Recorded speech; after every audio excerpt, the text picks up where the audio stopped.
vamos a saludar con nuestro primer invitado. Le damos la cordial bienvenida al sociólogo David Chávez, con quien vamos a hablar en los próximos minutos.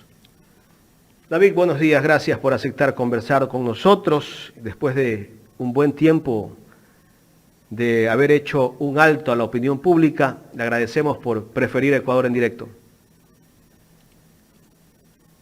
Jaime, buen día. Un saludo a las amigas que nos ven y nos oyen en Ecuador en directo.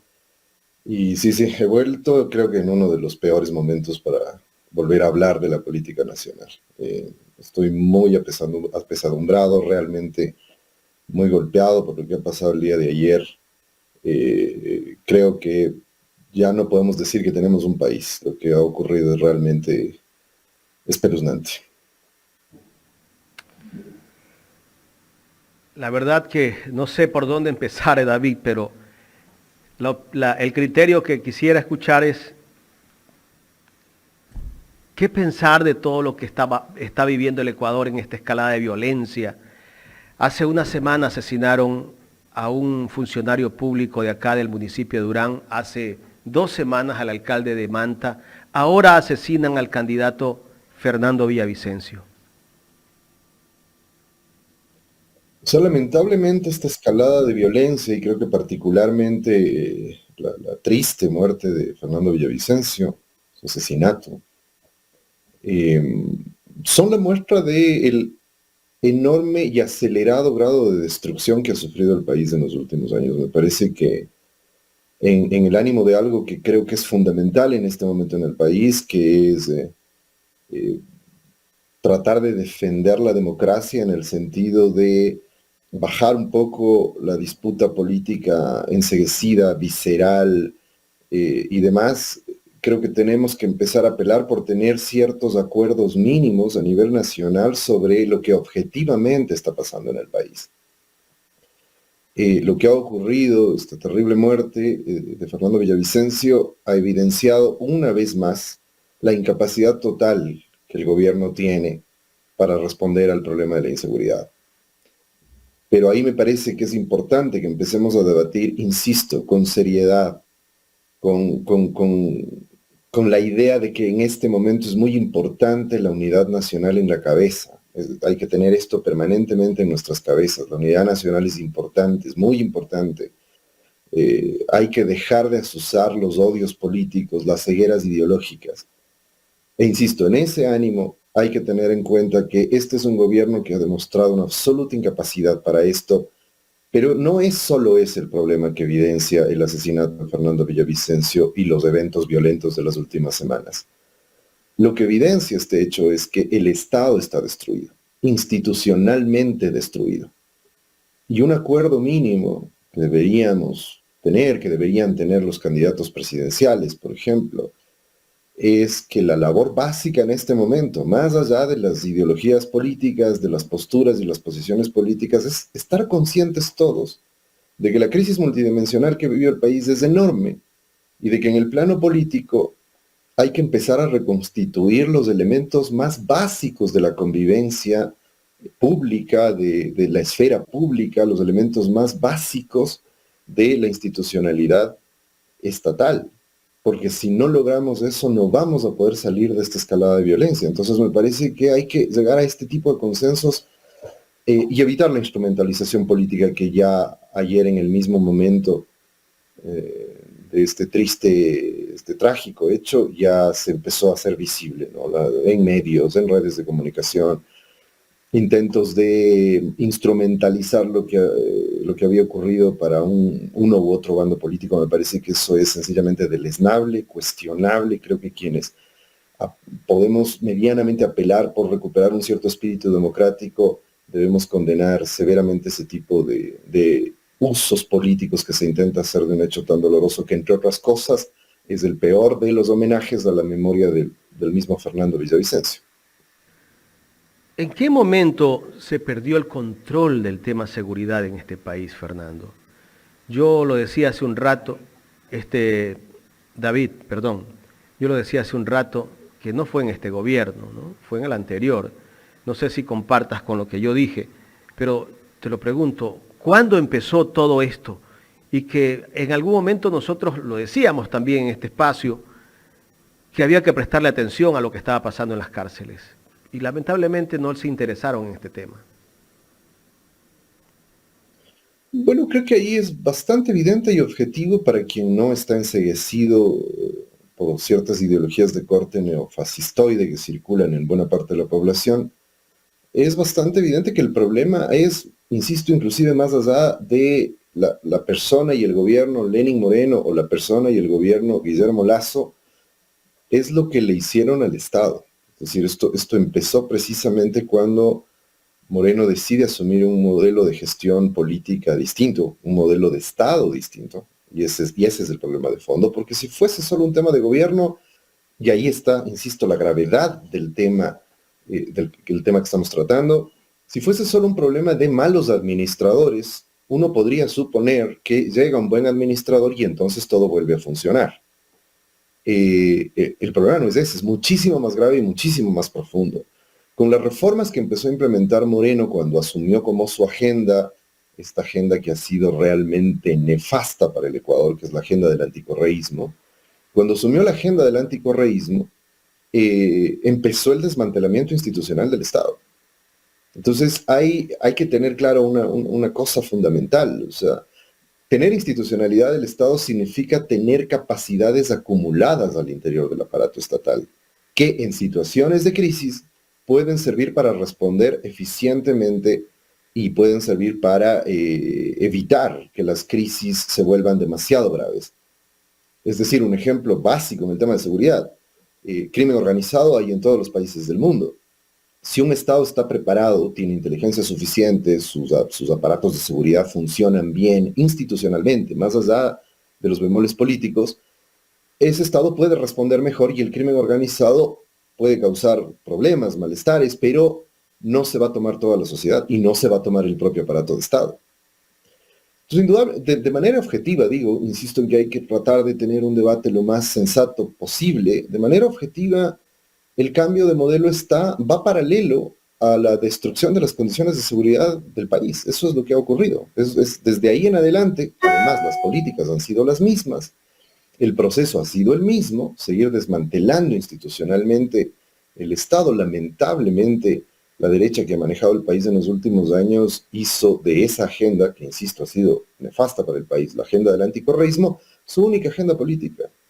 Y estamos viviendo lamentablemente las terribles y espantosas consecuencias de eso.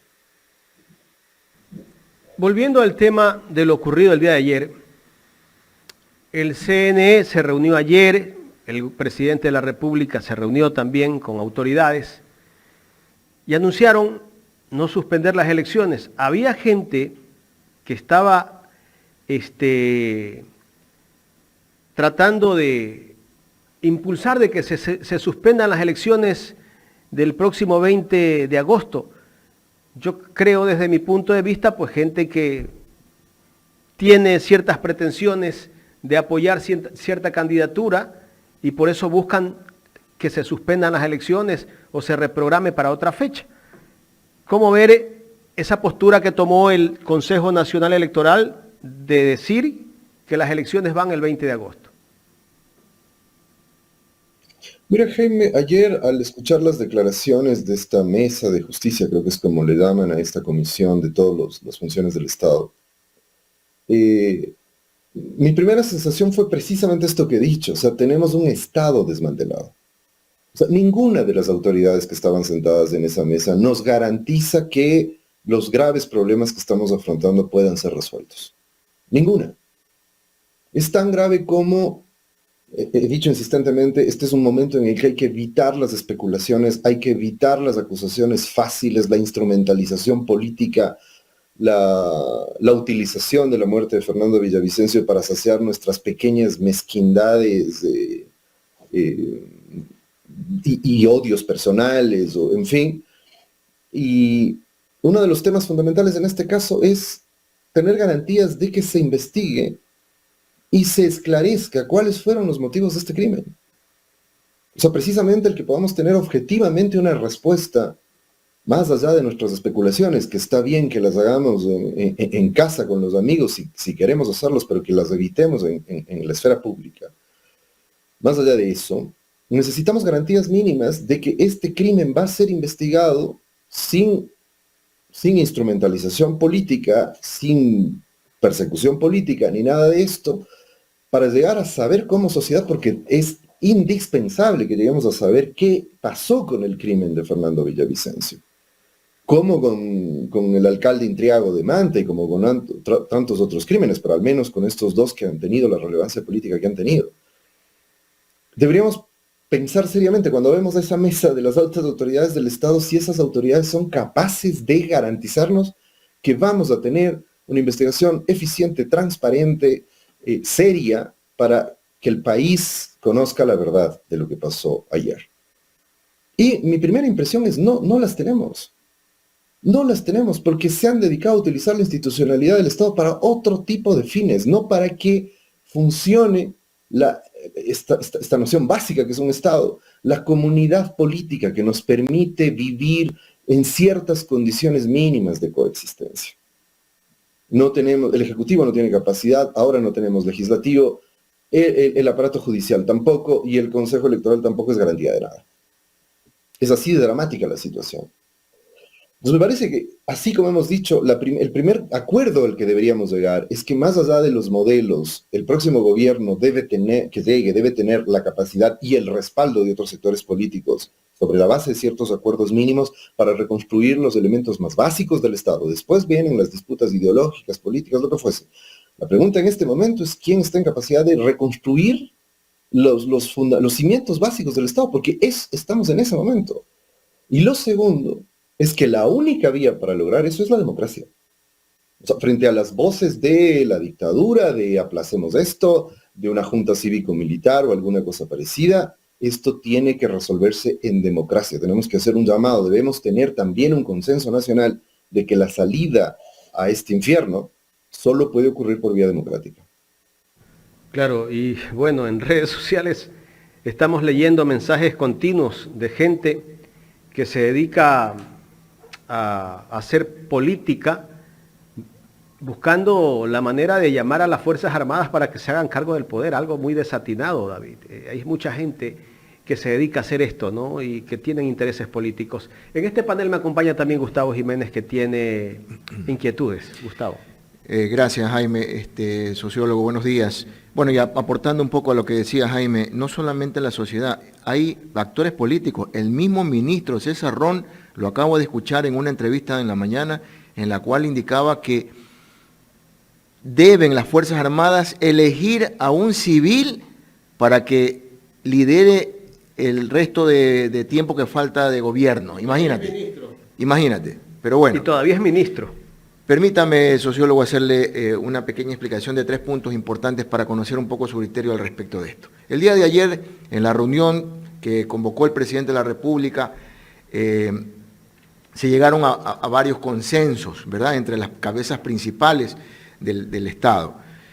Y luego sale el presidente de la República a decir, no le vamos a entregar el poder y las instituciones democráticas al crimen organizado, aunque esté disfrazado de organizaciones políticas. Un punto grave, porque si él sabe cuál es la organización política que está afectando al país de esta manera, debería atacarla directamente y no lo hace. Ese es un tema a considerarse. Segundo, no hay explicación por el acontecimiento previo al asesinato del candidato, donde ya se habla, muchísimos políticos, incluyendo los candidatos y ministros inclusive, dicen que todo fue preparado porque no hubo la seguridad adecuada, porque ya estaba premeditado que Fernando salga por esa puerta, meterlo en ese carro, dejarlo abandonado por el otro lado y le permitieron acabar con su vida. Tercero, lo denuncia la esposa y sus familiares. ¿Cómo puede la sociedad interpretar todos estos mensajes? Bien, Gustavo, un saludo sobre lo primero, es lo que yo decía hace un momento. Lamentablemente hay sectores mediáticos y políticos que están tratando de instrumentalizar el asesinato de Fernando Villavicencio en una actitud vil, infame, que deberíamos repudiar de modo masivo. Me parece que de cualquier lado que venga, el intento de instrumentalizar esta muerte no debe ser aceptado por los sectores democráticos de la sociedad en el país. Y como todos sabemos, el gobierno no se caracteriza precisamente por su ejercicio democrático y su talante democrático.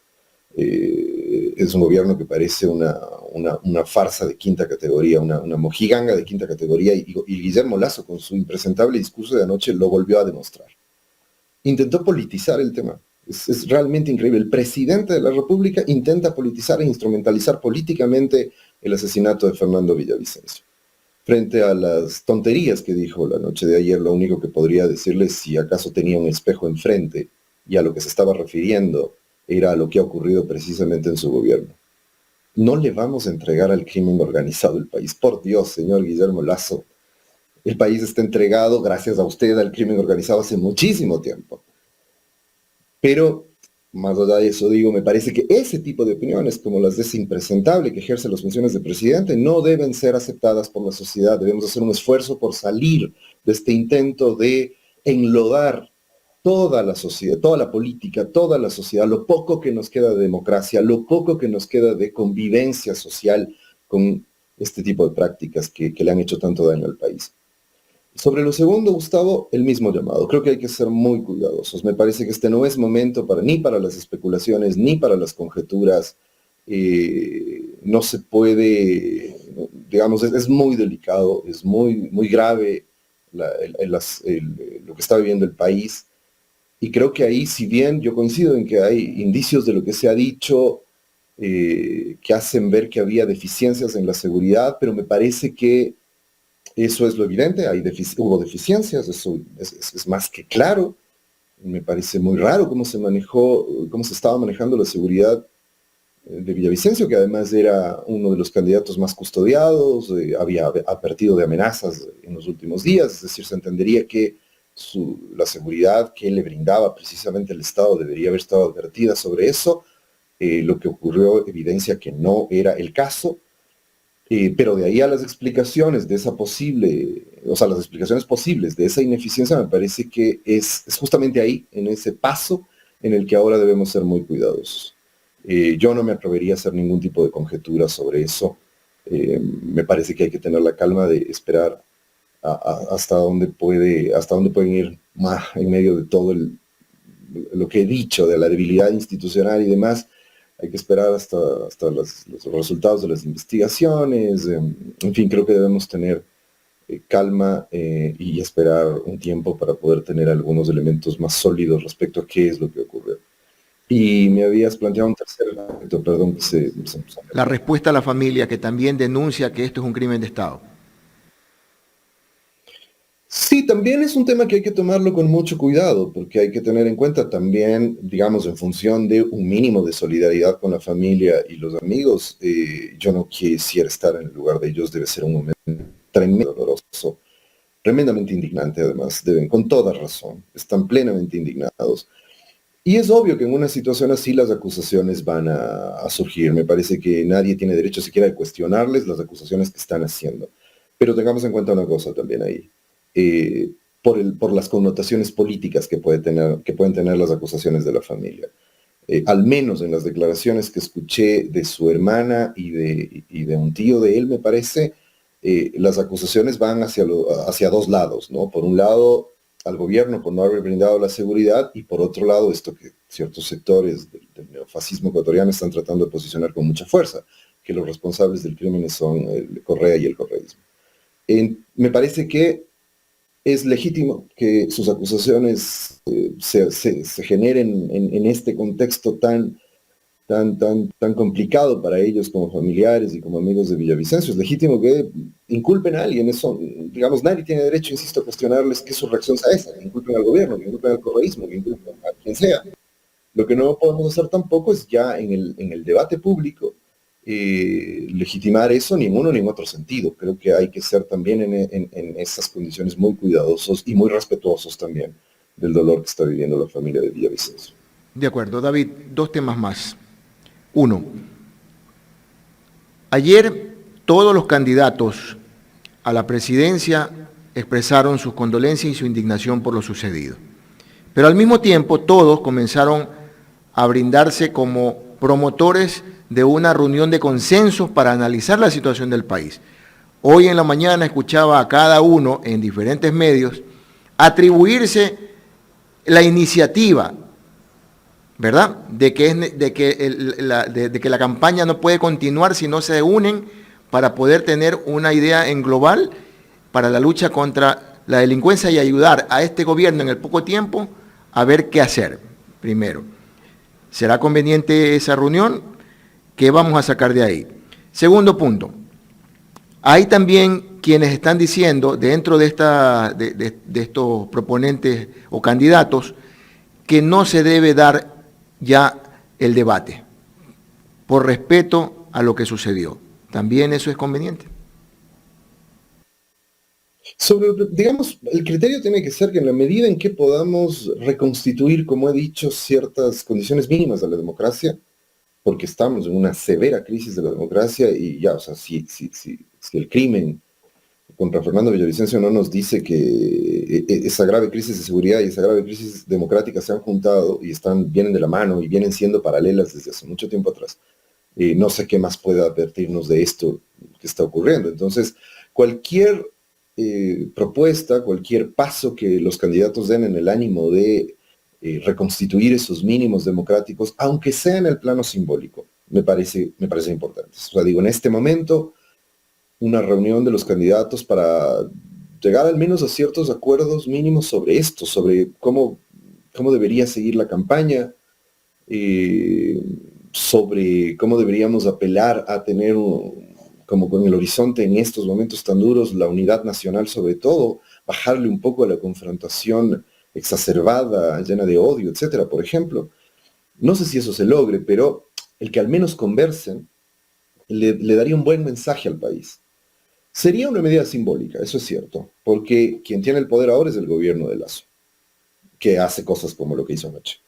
Entonces, y obviamente los candidatos no tienen el poder para tomar ninguna medida que permita que empecemos a resolver este problema y que sobre todo se investigue, se esclarezca el crimen de Villavicencio. Entonces, tendrá un valor simbólico, pero creo que en un momento en donde además hay que tener en cuenta una cosa, Gustavo, el asesinato de Villavicencio golpea moralmente al país de forma muy, muy, muy fuerte. Entonces, la posibilidad de reconstituir un poco algún sentido para nuestra convivencia nacional creo que es importante. En ese sentido, cualquier tipo de iniciativa tiene que funcionar. Ahora, no les vamos a pedir a los candidatos que cambien de la noche a la mañana. La mayor parte de los candidatos que están en la pelea son demagogos, son demagogos profesionales. No estoy diciendo ni una mentira ni una calumnia con esto. Hay mucha demagogia en muchos candidatos. Y entonces, en el ánimo de seguir, de poner en primer lugar la posibilidad de obtener votos, seguramente van a disputarse quién tuvo la iniciativa, quién fue el primero que lo dijo, ya, eso, nos toca lidiar con eso. Pero si a pesar de eso logran sentarse, reunirse y hablar, me parece que sería un gesto, al menos democrático, importante. Sobre lo otro yo no tengo una respuesta categórica. Mi primera impresión es en el ánimo de vivir el luto, además de estos días, por este crimen. Tendría sentido que no se haga el debate, sin embargo, es algo que está establecido por ley. No creo que haya resquicio legal, digamos, yo no soy especialista en esto, pero no creo que haya algún resquicio legal que suprimir el debate. En todo caso, si se hace el debate, me parece que precisamente una reunión previa de los candidatos podría significar o podría servir para llegar a ciertos acuerdos sobre cómo llevar adelante el debate. Por ejemplo, acuerdos de evitar ataques sucios y campaña sucia para no degradar más el ambiente político de lo que ya está, por ejemplo, podrían ser cosas así. David, pero eso va a ser incontrolable, porque las redes sociales lanzan cada cosa. Mire, ya hay una amenaza, claro, muchos ya salieron a decir que es falso el video, hay una amenaza de un grupo de gente armada, encapuchada, que sale a decir, sale a atribuirse el asesinato del candidato, da nombre de la agrupación y de paso amenaza a otro candidato. Entonces, la campaña sucia va a continuar, porque eso ahí, sea falso o sea verdadero, sigue siendo parte de una campaña sucia. Atemorizar al electorado también. Sí, sí, eso me parece inevitable. Lamentablemente no estamos en el nivel en el que podríamos evitar esto en lo que va. Me refería explícitamente a si los candidatos se reúnen, pactar ciertas reglas reglas éticas, digamos, de cómo llevar adelante el debate. O sea, me refería a evitar los ataques bajos, la campaña sucia en el debate. Por ejemplo, un gesto así podría ser un gesto muy democrático de los candidatos, pero me refiero estrictamente al ámbito del debate. Lo otro es incontrolable. Y ya, insisto, ya en el momento mismo en que fallecía Fernando Villavicencio, en las redes sociales e inclusive en algunos medios de comunicación, empezaron o explícitamente ya a hacer acusaciones, a utilizar esto como parte de la campaña sucia, o hacer al menos insinuaciones muy tendenciosas en el modo en que se presentaba la noticia.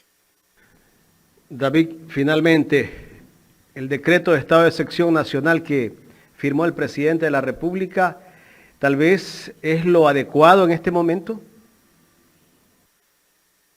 Bueno, a ratos eso suena a un mal chiste. Se ha dicho mucho, expertos, he oído algunas opiniones de expertos en esta mañana, que coinciden en que esto es lo que ya sabemos de Lazo. O sea, siempre decretos de excepción. En algún medio escuché que ya es el decreto de excepción número 19 en el gobierno de Lazo. Y los efectos están a la vista. O sea, el problema es que no le podemos pedir más. A Lazo no le podemos pedir más. Porque, insisto, me parece, quiero subrayar aquello que he dicho desde el inicio. El problema de esta gente no es solo que es un gobierno incompetente, es que aplicaron un modelo que devastó la institucionalidad estatal y devastó la institucionalidad democrática.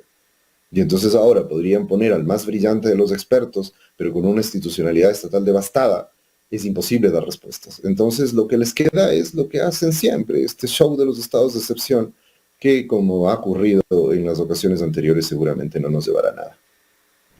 David, quiero agradecerle por haber aceptado conversar con Ecuador en directo. No, Jaime, siempre es un gusto a pesar de la difícil situación nacional. Un abrazo, Jaime, Gustavo. Gracias al sociólogo David Chávez, hablándonos sobre la situación que está atravesando el Ecuador en este momento.